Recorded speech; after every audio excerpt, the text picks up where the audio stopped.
Hey there, and welcome to That News You Care About, a weekly video game news show from the folks over at That Nerdy Site. Today is Tuesday, November 30th, 2021, and I am one of your hosts, Logan Wilkinson. Joining me this week is my Phoenix son, Trevor Starkey. Do you listen to podcasts anymore, Logan? Like, if you do, and somebody just I felt like that was screams in your ear for like the first word of a like sentence, or like to like intro you into the show, seems like that's a little jarring. So I mean, we can do a third take if you want.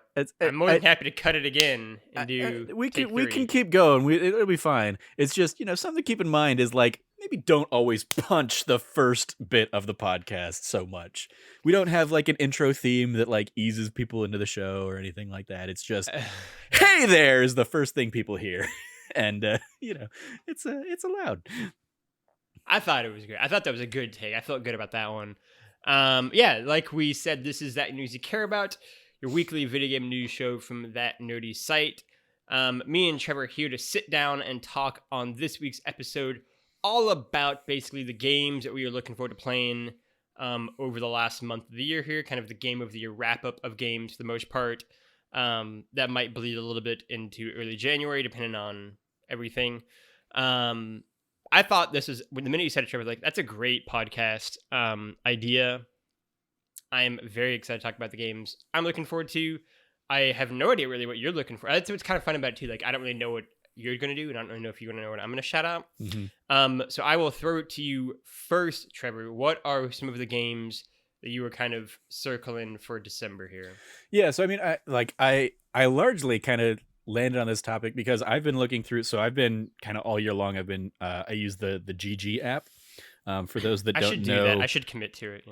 Yeah. For those that don't know, the GG app is basically like Letterboxd for video games. So it's an app where you can kind of rank, review video games you play, or you can just kind of like make lists or kind of keep track of statuses of the games. So all year long, I've kind of had, and I've done this for a couple years now, but I basically had a like 2021 games to play list. And we're here, on the cusp of December as we're recording this. By the time anybody's listening to this, it'll be December. And I have in my 2021 games to play list that is like still, because when I play a game, I move it out of my 2021 games to play and move it into like my 2021 games played list. And so I have 4 games still sitting in my 2021 games to play list. And just, for comparison's sake, I think I had like, I think more than that in my 2020 games to play list that I just never actually got around to. But those 4 games, 3 of them just haven't come out yet. They're December releases, and then one of them, I don't know if it's going to come out. But it's last I'd heard, it was still like slated for 2021. So I have basically those games, and then I have a couple that are games that I played earlier in the year and want to like go back and like give another shot to, or just spend some more time with. Because like a couple of them are like games that I wasn't in the right place for, or I bounced off pretty quickly, but because of like how much other people are kind of considering them in game of the year conversation, I want to try and give them a little bit more of a fair shake. And then there's one that's just like, I enjoyed what I was playing, but then like Forza Horizon came out or something else, and I was like, okay, I just got like sucked into that for a while. Sure. So of the ones that are still to come, the first one I will give a shout out to is Halo Infinite. I've hopped in for a couple of games of like the multiplayer, but multiplayer is not really my thing. So it's not really what's drawing me to that game. I enjoyed enough of how it felt that I want to give the campaign a shot when the campaign comes out next week. And I say that as somebody who's only played through Halo 1 and 2. But it's based on kind of what we've seen from previous stuff. I'm like, okay, that seems like it'll be interesting. And I think Xbox has been, having a pretty good year. So I'm willing to give that one a shot and see kind of if it clicks for me. And if it does, if it clicks for me enough to be like, you know what, I should go back and check out like all of those other games that I haven't played, because I have the Master Chief Collection, which has pretty much everything in it at this point. Um, so yeah, that's kind of the first one I'll give it a nod to is Halo Infinite, just coming out here next Sure. week. That's a great, I think, one to shout out for. I don't know if Cameron or Frank are planning on diving into Halo Infinite. I know Cameron's been playing the multiplayer. Multiplayer? He's been having a ton of fun with the multiplayer. Okay. Part of it is like, I think his biggest reservation is how well his computer will handle, like, because he's playing the multiplayer, but he's playing it on like, low settings because his graphics card just isn't optimized for the game. So, but yeah, I imagine he's probably going to hop in and do the campaign mode as well. Okay. Yeah. I'll be curious to hear about that. My first one is my most anticipated game probably of the year, which is Deathloop. I'm ready for Deathloop. I think it is I went ahead and looked at like the Game Awards, like Game of the Year categories too, and it's like the biggest game I'm missing. Right, it's one I haven't gotten to yet. I'm excited to check out Deathloop, and it's like such a game where I'm like, I am so convinced that I'm gonna really vibe with that game. That like I just want to dedicate just like, like a 4 or 5 day block and just be like, just go through Deathloop. And I should be able to do that pretty easily at the end of the month. That might be that along with another game we're gonna get to here in a second, I think is gonna be my end of the year, like Christmas kind of break game. Yeah, I'm very, very excited for Deathloop. Again, especially as someone who's never really played that kind of style of game. I'm excited to see kind of what all the talk has been as someone who kind of missed the Dishonored boat, and didn't play Prey. That hopefully this will be the one that like sinks its teeth into me and then maybe convinces me to go back and play some of the other games. So yeah, I'm very excited for Deathloop. Yeah, that's one like I largely pitched this to you because I'm very curious as to like just what games you're going to try and get to in time for Game of the Year conversation, because I've played, and I've like, going off of like the fact that I don't have a ton in my like the games I still want to play list this year. Like I've largely kept up with the big releases that I was really going to spend some time with. Like there are a couple out there that are just not going to be for me, like your Resident Evil Village and stuff like that.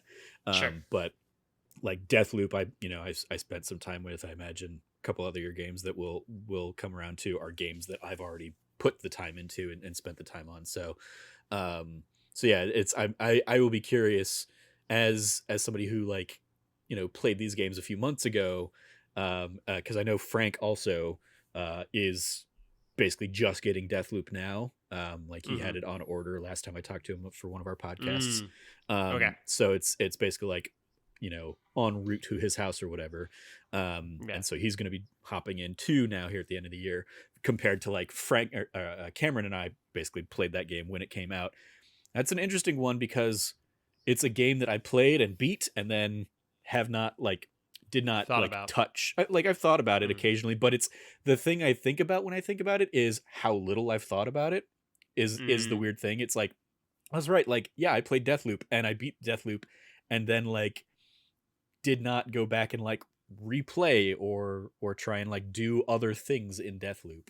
And part of that is Deathloop is designed very differently than the Dishonored games, in that Dishonored historically has like the super stealth mode or the like just kill everybody modes, and you get different story beats and you get like there are different approaches to those, and Deathloop is like there isn't a way to just knock people out. There is no non-lethal approach to that game apart from just like not getting spotted and not killing anybody. But you can't just like put people to sleep. It's like you're killing people if you're doing anything in that game. And so like it didn't, for me, it didn't invite that level of like replayability, or it built that level of replayability into the loops of the game. So like I'm like when I played through a day of that game, Mhm. I'm playing each of these maps and I'm doing different things in each of these maps, and then the next day I'm doing different approaches, or I'm going to Yeah. different maps at different times of day, and that changes things up. And so just over the course of naturally playing through that game and unlocking things and kind of progressing through the story, I end up playing each of those areas 3 or 4 times compared to Mhm. like the 2 times I would have played it in a Dishonored game. traditional Dishonored sense. So it's just weird in that like how that all kind of like folded in on itself, I guess, Mm. compared to like what I was expecting out of the game. And it's weird because I should have known going in. It's like, oh, you're trying to break the loop. So once you break the loop, yeah, you like I'm sure there's as with those types of games, or those because it's not a roguelike, but like that style of game, like, oh, you beat the game, but there's more to do. You can like try different stuff, especially like if you want to try and go for like the platinum. It's like, okay, yeah, go through a whole day without killing anybody, or go through a day with like only killing certain people, or like it like there are challenges that they give you for the trophies that I looked at and I was like, a lot of those don't appeal to the play style that like really connected for me. So I wasn't interested in trying to like switch up that style, or Mhm. do some of these just like arbitrarily more challenging things. Mhm. So yeah, it was one of those like I enjoyed the time, and I'm sure it'll be somewhere in my game of the year list, but it is one that like has been interesting because it was one of my most anticipated games of the year, and then like Mhm. I played it for a couple weeks and then moved on like immediately to whatever was next, and haven't been talking about it and thinking about it with people, because I think like everybody else that was playing it at the time basically played it. But now with you and Frank hopping into it, I'll be interested to kind of like hear your guys' journey with it as you go and stuff like Mm. that, of like, oh, Yeah. like, oh, you just did this thing for the first time, or you just encountered this person for the first time, and how did you approach them, killing them or whatever. um and I just didn't have that around the time it originally came out, apart from like Yeah. me and Cam kind of playing it and then being done with it. So it'll be interesting. um Yeah. What's uh your next game? so my next game, I will jump to Final Fantasy 14 Endwalker. um, as we were recording this on November 30th, which Yeah. I tweeted out this morning. I was up until like 3 in the morning last night / this morning, finishing up the last quest to lead me into Endwalker. Gosh. So starting back on May 30th is when I sat down and recorded like my return to this game with Cameron for a Patreon early access exclusive episode kind of thing. um, and 6 months later, I have put 300 hours into Final Fantasy 14 That's and finished the base terrifying. game and all of the 3 expansions that like came alongside it, and am ready to hop into Endwalker when it comes out, basically in early access the end of this week. So I got it like just perfectly timed it out, especially given that they like delayed the game a couple weeks. um, so that like yeah, I'm basically like ready to go, and it's going to be incredibly interesting for me playing it now, because this will be the first, like, the entire time I've been playing this game, I've been able to like look at guides and like, okay, Mhm. I'm in this dungeon, here's what I need to look out for, here's what the enemies are doing and stuff like that. By the time I'm like playing this game, maybe there will be some guides out, but it's entirely possible, if I'm playing it alongside everybody else who's playing it, that I'm gonna be like super in the dark, and just realize, oh, I'm not good at this game. I'm only good because I've had all of the work that people put in 2 years ago into this game that has like gotten me to this point. But yeah, it's one I look forward to playing. But then I also I realized, and I mentioned this to Cameron the other day, because he and I talked about like, okay, like when it comes out, we'll play through Endwalker together. And because the game got delayed, and I'm going to Disney next week for another like Disneyland trip, That's right. Yeah. I'm gonna be gone for like a good chunk of like the early days of people playing Endwalker. So hey, maybe by the time I come back, the guides will be up and I'll be all set. But yeah, just a timing thing has made it like, oh yeah, maybe I won't play it as like on the nose with everybody else. but it's been a really fun one to like get into alongside so many other people in our communities and our circles, who have been kind of like hopping into the game at the same time. Yeah. And so yeah, I look forward to, especially now knowing everywhere like where the story has gone to this point. I very much look forward to seeing where the story of this particular expansion kind of takes us. So that's another one for me and Walker. 300 hours. Yeah, I saw that tweet this morning when I got up, and it's just like, Jesus. And there is so much more goddamn stuff to do in that game if I wanted to. Like, there's terrifying hundreds of side quests that I haven't even touched, and a lot of them are just like, hey, here's a fetch quest to like level up other characters. But that's the other thing, is like, I have played through the entirety of the game as a black mage, and there's like 15 other classes that I could just switch to and start leveling up those types of characters and stuff like that. And the people who have done that and who have like leveled every character type to max level and stuff are just freaking crazy. So yeah, that's one of the things Cameron is doing right now. Even is we talked about it on this last week's that news that Nerdy Site show. Cameron basically, like, one of the main classes he plays is kind of getting nerfed in Endwalker, so he's basically like switching things up, and he's been leveling up a whole other a whole other class to prepare for the new game. My next one is the one that Trevor Starkey is most excited for me to play, which is going to be Life is Strange True Colors. I'm really excited about this, both because Trevor's been like whispering in my ear about it for like 2 months now, and also because I feel like I'm seeing a bunch of people on my timeline either starting to play it right now or finishing it up right now. That I'm getting like more and more people just being like, this game is something really, really special. So yeah, I mean, that is probably the big game that I will kind of be chipping away at throughout December, leading into kind of the Christmas break, where I'll just kind of play through whatever I have left of that, plus Deathloop. I'm really excited. Again, I'm someone who is a sucker for Life is Strange games in general, right? I think Donut does great work.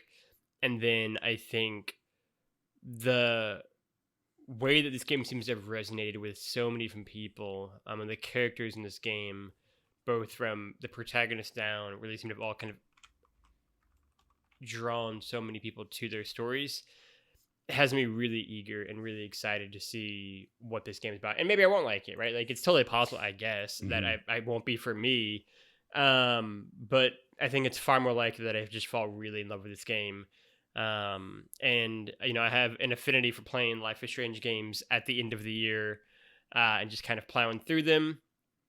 I'm excited to do that for this as well. And probably just kind of do like an episode a day kind of thing. I feel like once I start kind of going through it, because like you said, it's only 2 or 3 hours. I'm very, very excited for what this game will be, and it, along with Deathloop, I think are probably the last 2 contenders for game of the year that are left for me that I haven't played. The rest of the games on the list, I think, are going to be top 10 list material, but these are the 2 that I think have a real shot to like be my favorite game of the year. Gotcha.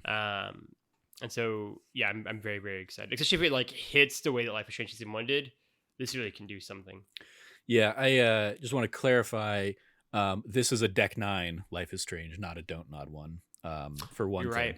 right. Yeah. But I think for me, especially now, like, since I played that game and then I went back and played Before the Storm after the fact, like, it is, I think, leaps and bounds.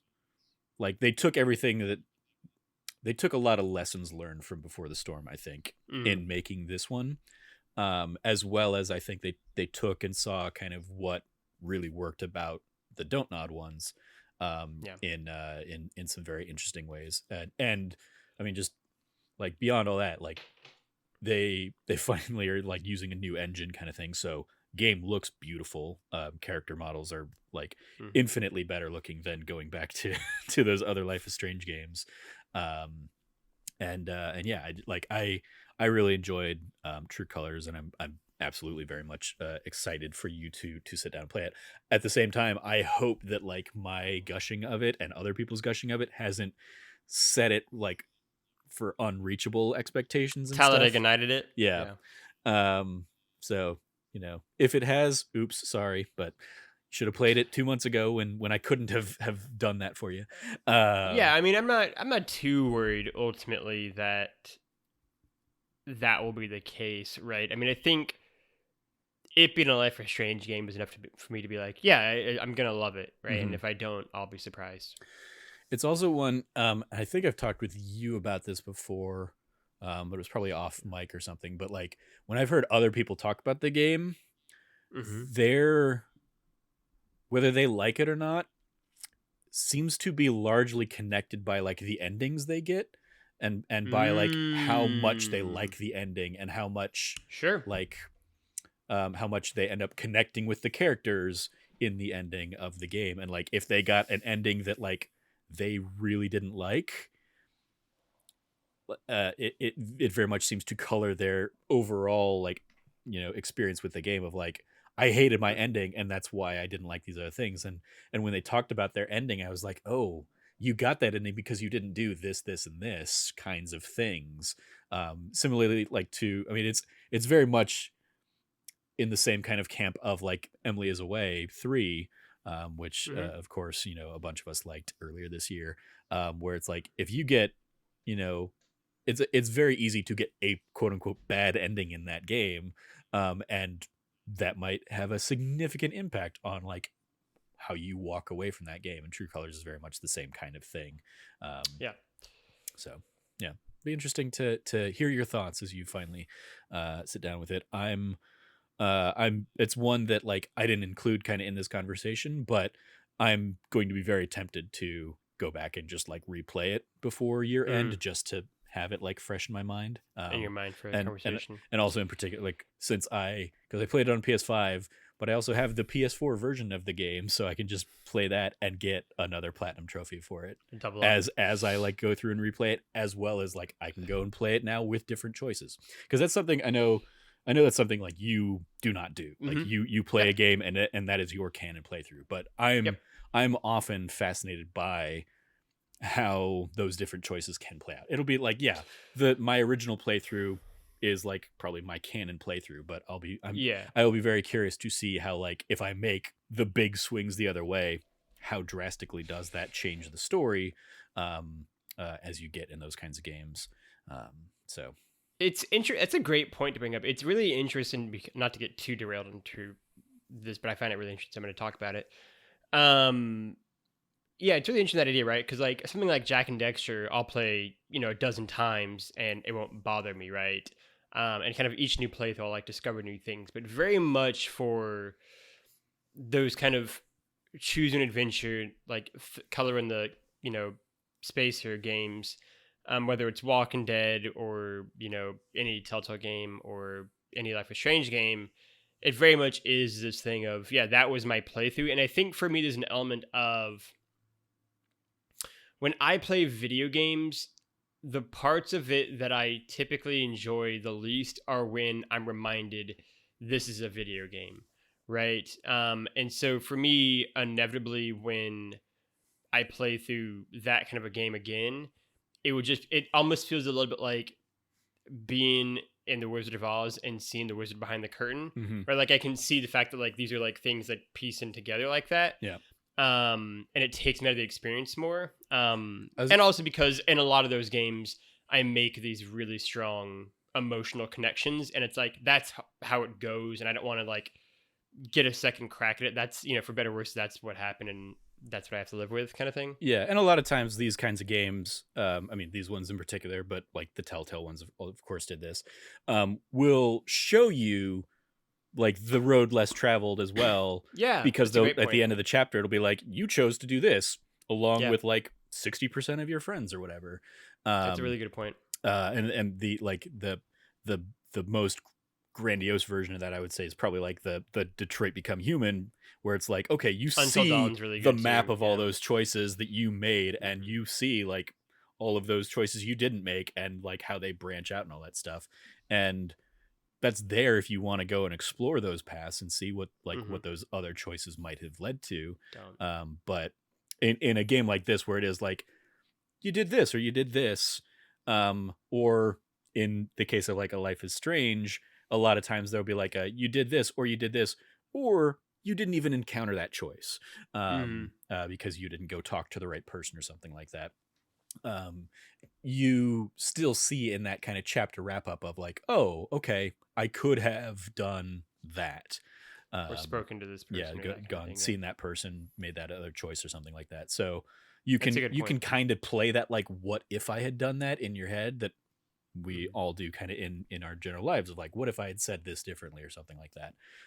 But yeah, you only get, you take the like real life approach of, you only get one crack Yeah. at these, these conversations, these relationships with these characters. So I sort of do, and I think that's why I love them, is that it takes I think I enjoy the loss of power in being like, I can just redo that, right? If I fail that level in the beginning, I can just do it again. And this one's like, no, like that was it.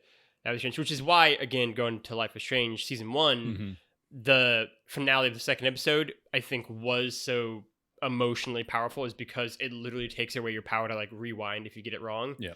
And I kind of view the whole series as that, in terms of just being like, that was how it went.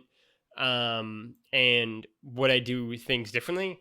Possibly, but also I don't have that ability, right? And that's just sort of how it goes, and you kind of have to like piece it together from there. So yeah, that would be my second game on the list. So the last one I had, so I'll give a shout out to this, because I don't think this one's gonna actually release this year. Like, and I looked it up earlier. That it's now just slated as coming soon. So I kind of think it's probably gonna be a 2022 game at this point. But She Dreams Elsewhere. It's a game that's been kind of on my radar for a while. And I just don't think it's gonna be like, it has no release date. The slim chance of it coming out this year at this point is like, oh, it gets shadow dropped as a Game Pass game at the Game Awards or something like that, because it is going to be on Game Pass, and it's certainly been in development for a while. But yeah, I'm starting to think like, at this point, it's probably just being stealthily pushed to 2022. So the last one that I will talk about that is on my like, hasn't come out yet, that it's on my list to play, is Solar Ash. And it's coming out, I think, next week as well. I want to say it's by the Hyperlife Drifter people, but it has like Pathless vibes, and it has Shadow of the Colossus vibes, and very vibrant kind of like beautiful art style stuff. And so it's just kind of like the last like big indie title for me, to spend some time with this year. And it might kind of suffer the same fate that the Pathless did, of like, I played the Pathless at the launch of the PS5 and it didn't really click for me, so I kind of bounced off it pretty quickly. Solar Ash might be the same, but kind of from what I've seen from the trailers of it, it looks interesting enough for me to want to check it out. So so that is also on my list of like, let me squeeze that in here in December, before the end of the year. Yeah. For me, my next one is going to be one that I really didn't think I would care about at all. In fact, when we gave our podcast a couple months ago about what do we have left for kind of the last quarter of the year, I was like, I find it very unlikely I'm going to get to that game. But now I'm actually really quite curious about it, which is Guardians of the Galaxy. I'm really, really curious about this game. I keep hearing so much positive buzz about it, and even with that, my expectations are still so low, right? That if this game is just like a good video game, I'll be totally like, all right, great. And there's some people out there like Barrett who are giving this game so much praise for like its story and character development, that like I'm actually really, really curious about what exactly Guardians of the Galaxy looks like, and what sort of game it turns out to be. So that's one that's definitely popped in my list. Yeah, I mean, that's so I was very much in that same boat, and I mean, like we repeatedly, I think, talked about when we did kind of the Yeah. what's still to come, the like this is going to be the most 7 out of 10 kind of game of the year. Yeah. And I mean, it was half price on like Black Friday deals. I bought it last week. I played it over the Thanksgiving break, so I finished the game. I platinumed it Nice. over the weekend. Oh wow. And my opinion is largely still the same. It's a good Mhm. game. Mhm. And it does have some like really cool character beats, and it like it's I really appreciate how just buck wild weird it gets with the MCU like or Marvel cosmic stuff. Because Mhm. there's just like a ton of stuff out there that's just like, oh, I don't know any of these characters, and they can have fun with that because Mhm. there's a ton of characters that like nobody knows about, except like diehard comics fans and stuff. So they can just be weird, and some of those things will be end up like being a surprise if you don't know who these characters are and stuff like that. Mhm. Um, as for the game itself, like yeah, I enjoyed the game. Combat was fine. Mhm. Uh, it does. I mean, it going off of the Life is Strange kind of conversation. There is a I think I likened it to Mass Effect when I was talking Mhm. with Frank about this on this week's that Nerdy Site Show podcast. Um, in that it is um like there's a lot of like character conversations that you can have with these people, and it's not like you're not like romancing the squad or anything like that, but it is you go out and you do stuff and you can find collectibles in the world, and you come back to the ship and you like interact with those collectibles, and they'll trigger conversations with your crew, with team with Drax or with Gamora or something like that, and you can kind of get a deeper dive into their backstory through that. And so if you do that extra legwork, there's like very rich characters there. If you Mhm. don't, if you miss those things, there's still a rich like each character kind of gets their moments to shine and gets their kind of arc over the course of the game. And it very much is a game about like you've been the Guardians for like 6 months, at this point or something like that. You're not really gelled as a team, and it is very much a game about the team coming together and like overcoming Mhm. their frustrations, and like by the end of the game, like everybody's got everybody's back, and everybody's like, I Yep. mean, just even in a very like mechanical sense, there will be a lot of like environmental puzzles kind of things of like, okay, you need to trigger Gamora to go like cut this thing down or something like that. And by Mhm. the end of the game, like, and you're giving them prompts to do that stuff kind of throughout the game. By the end of the game, like you come up to those things, and before you can give them the prompt, they're doing it automatically. Like they're like That's they cool. they know.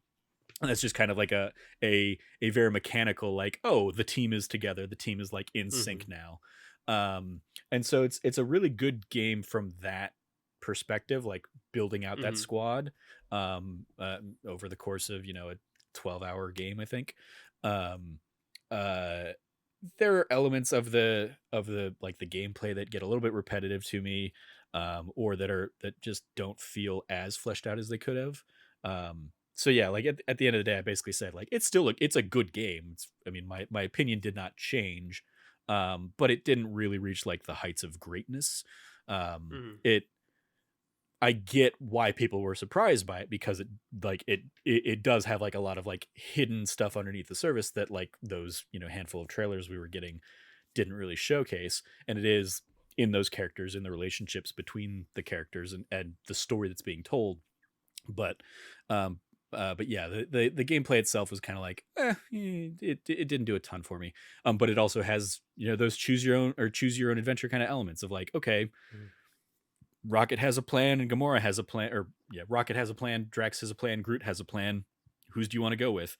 And as I went through and kind of started playing the game a second time, those will drastically change some of the levels in like whose plan you Mhm. go with, and how that kind of like plays things out.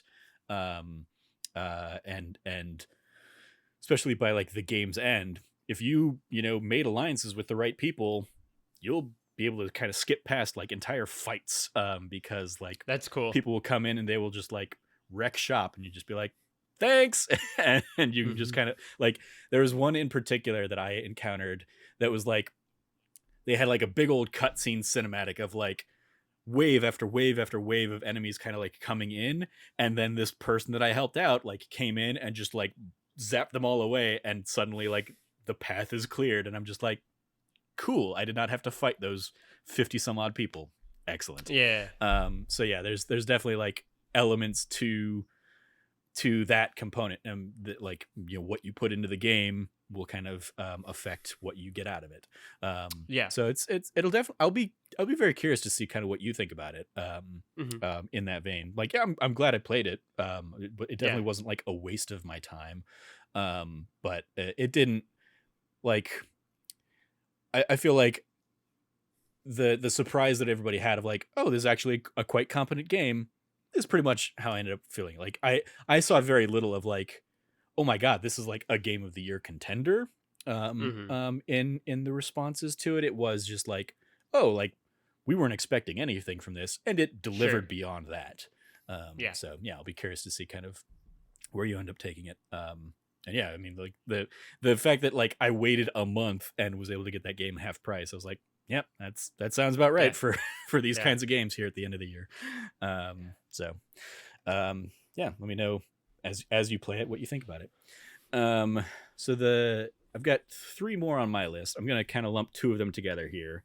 And these are the 2 that are basically like, I played a little bit when they came out. They didn't click with me, but I want to give them a fair shake before Hmm. Game of the Year. And those are Returnal and Death's Door. Hmm. Um, um, Returnal in particular is a roguelike game that is, you know, sometimes brutally difficult. And I died 15, 20 times in it and was like, I'm just not progressing at all. And I don't feel like I'm getting any kind of progression on this. I'm not feeling good about this. So I was like, screw this. I'm off this. And Death's Door is more action brawler kind of thing. That Hmm. the biggest issue I had with it is it's because like there was conversation around the time this game was coming out of like, oh, it's kind of like its cuteness and its design belies like it's a, you know, difficult Souls like game. I'm like, it's not really a Souls excuse me, it's not really like a Souls game, but it does have like hard ass boss fights. And Hmm. when I died like for the 3rd time in a row to one of them, I was like, okay, I don't like that I died, and it like the checkpointing is so bad that I had to, you know, spend 10 minutes to get back to the boss just to die again. Like, that wasn't fun for me, so I bounced off that one pretty quickly. But more and more people just kept saying like, oh, this is like Game of the Year contender, so gonna give that one another shot. So those are the 2 in my, like, I don't know if I'm gonna spend a ton of time, and I might just bounce off them again very quickly, but I want to give them, you know, another chance here at end of the year. For me, my priority and my focus is on Deathloop, Life is Strange, True Colors, and Guardians of the Galaxy. Those are my 3 priorities. I don't want to overwhelm myself and be like, I'm gonna play 7 games in a month. Mm-hmm. That's Yeah. even in a month where I didn't have anything to do. That's still ambitious for video games. They're just long. Yeah. Those are my 3 priorities. The ones that, like, if I have extra time, that I'm just kind of curious about, have my eye on, right, are things like Road 96, which I still am really curious about. I still think could be a ton of fun, and play that on the Switch. Again, I loved what I saw when, I think that was first shown off at E3, maybe 2 years, maybe it was last year's E3, or this year. It all blurs together. But that's one that I'm really curious about and really kind of excited to check out.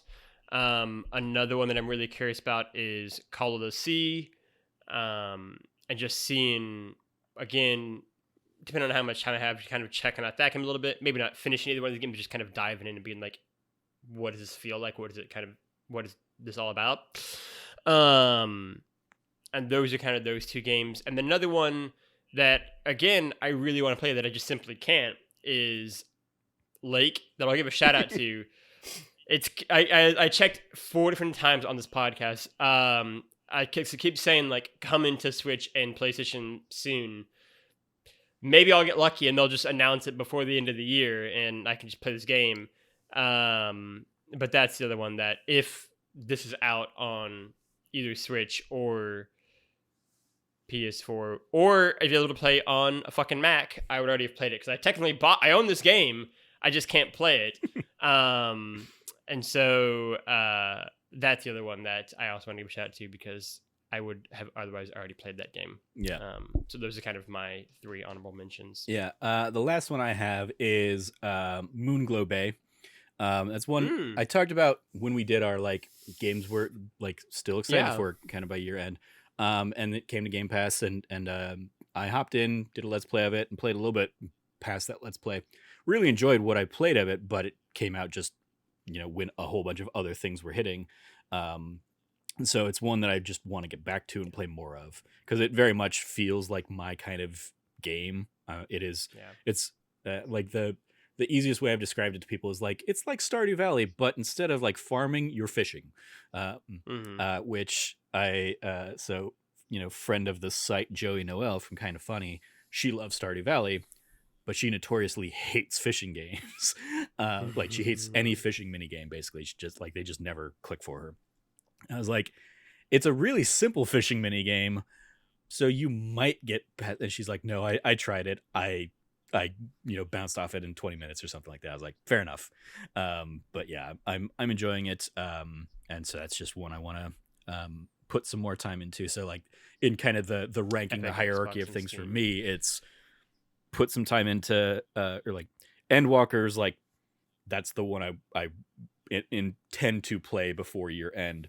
Halo Infinite, I imagine I'll be able to squeeze into that. I can't imagine that's going to be a significantly hugely long campaign. So and then like Solar Ash is kind of like the tier 3, and then Moonglow Bay is like the one I want to play, and then the Returnal and Death's Door are the ones where I'm like, I don't really want to play them, but I want to like try them, and I want to be fairly judging them for kind of a game of the year conversation.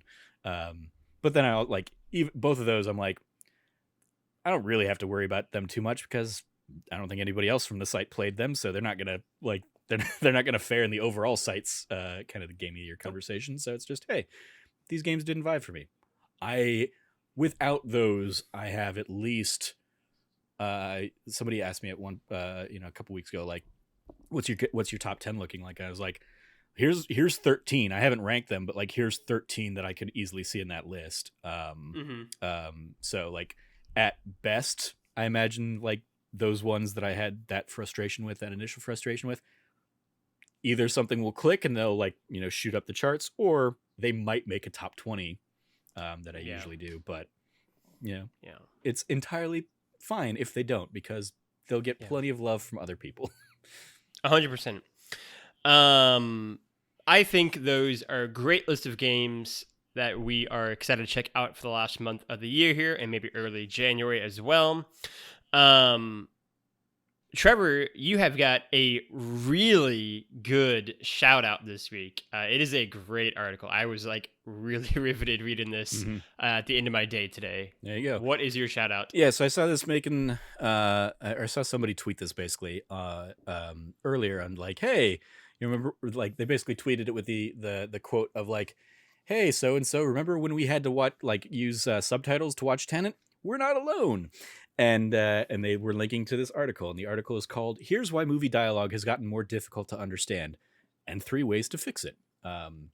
It's by Ben Pearson at SlashFilm, and yeah, he basically like realized that it's great, that Hollywood films have become harder to understand without subtitles in since our youth, and he basically did a kind of a significant deep dive into that, talking with industry professionals, kind of doing a whole bunch of like research and stuff. And so, yeah, it's kind of like doing a breakdown of like, well, here are the reasons that this is, a problem.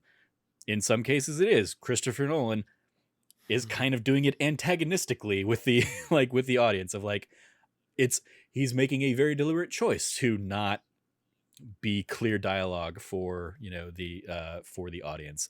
And then other elements are, hey, like, sound design has, they've given way more tools to play with since the 90s. And so they kind of draw the parallel to like Jurassic Park of people were too busy wondering if they should use every channel in their sound They mixing. didn't stop to ask if they if they should, yeah. So yeah, you have stuff like that, and so yeah, it's just kind of a cool deep dive into like, hey, you're not like, it might not be that your Crazy, ears yeah. are like just going bad. It like, there's mixing for the movie theater versus mixing for streaming, and the different quality levels that you're getting in those kinds of facets of stuff. So lots of cool little elements in this article, kind of diving into It's such a like good read. the reality of why movie dialogue isn't as clean as it used to be. This is the minutia of making movies that I love. I love this part of filmmaking. Yeah, it is a great read. I was just like, I just started reading it and suddenly I was like, oh shit, I've just spent 10 minutes reading this article and didn't even. Yeah, it's very, very good. It's a great shout out. I will echo it and make it my shout out as well, because it is a really, really cool, interesting read of something that like I've thought about before and been like, it's just me, I guess. And then it's just so refreshing to be like, oh no, it is not me. It is the movie industry. So yeah, I encourage everyone to go check it out and read that as well. Otherwise, that's the show. If you like what you heard, you can go support us by going over to youtube.com/thatnerdysite, liking, subscribing, sharing the videos with your friends and families, leaving some comments, all the good stuff over there. You can also go over to thatnerdysite.com and check out all of the latest reviews, features, podcasts, all the fun stuff happening and going live there pretty much every day of the week.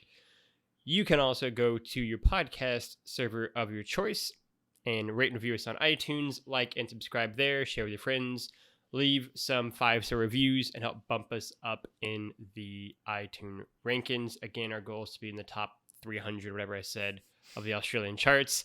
And yeah, otherwise you can go find Trevor at Trevor J. Starkey on the internet. Trevor, anything that you want to plug? I will plug the most recent Let's Play, or That Nerdy Site plays on our YouTube, youtube.com/thatnerdysite. Following our conversation last week, talking about the kind of the GTA stuff, I hopped Very into topical. the San Andreas Definitive Edition on Xbox Game Pass and recorded basically my first hour of the game on that one. Didn't encounter nearly the bugs we kind of discussed last week, but it like there were definitely some like notable changes of like, it's weird that like the barbell icon doesn't look like a barbell anymore for the gyms and stuff like that, and then the most egregious one that I kind of call out a couple times throughout the Let's Play is the lighting is just really like rough, in that if there's a light source, i.e. the sun, behind a character, you're not going to see anything on that character's face because they're just going to be in total darkness because they're just being like completely backlit. And I thought that was a not a great design choice for this kind of update. But other than that, like, it was, I mean, I immediately had a much smoother time with the controls compared to playing Vice City last week that I talked about. So shout out to like that just immediately made the experience better, even if I can't always, like, even if I can't see Officer Tenpenny's face, I'm like, whatever, they redesigned it anyway, fine, as long as I can drive and get away and do the shooting. All that felt way better compared to the other stuff. So agreed. You can go find me at Lefty Logie or Lefty Loggy on the internet. My plug this week will be, I was recently on dear friend John O'Peck's podcast, and we talked about Shanghai Noon. I love Shanghai Noon. I love Jackie Chan. It's a great Jackie Chan, Owen Wilson picture. It's a lot of fun. I had actually just watched it a year ago, so it was great watching it again. Yeah, the movie is still excellent, still very fun. It is like two great kind of guys with overlapping peaks in a lot of ways, and Jackie Chan and Owen Wilson, their chemistry is great. So I had a lot of fun doing that podcast with John O. I encourage everyone to go listen to that. And in that podcast, we had like 3 other movies where I was like, that'd be a great podcast to do as well. So yeah, that was a lot of fun. I encourage everyone to go check that out. I also will give a shout out to last week's episode of this very podcast, which you've hopefully listened to, but if not, I'm going to give a shout out to that as well, because I had a lot of fun venting and sharing my frustrations and joys of playing GTA Definitive Edition last week. And that was before I had gotten to San Andreas. I've now played San Andreas. The PS to last week's episode is that it is a significantly better technical experience than GTA 3, which has been very, very nice. And so, yeah, I encourage everyone to go check out both of those shows. Otherwise, you can go find That Nerdy Site at That Nerdy Site on the internet. For myself, for Trevor, and for all of us here at the show, play your games and be good to each other.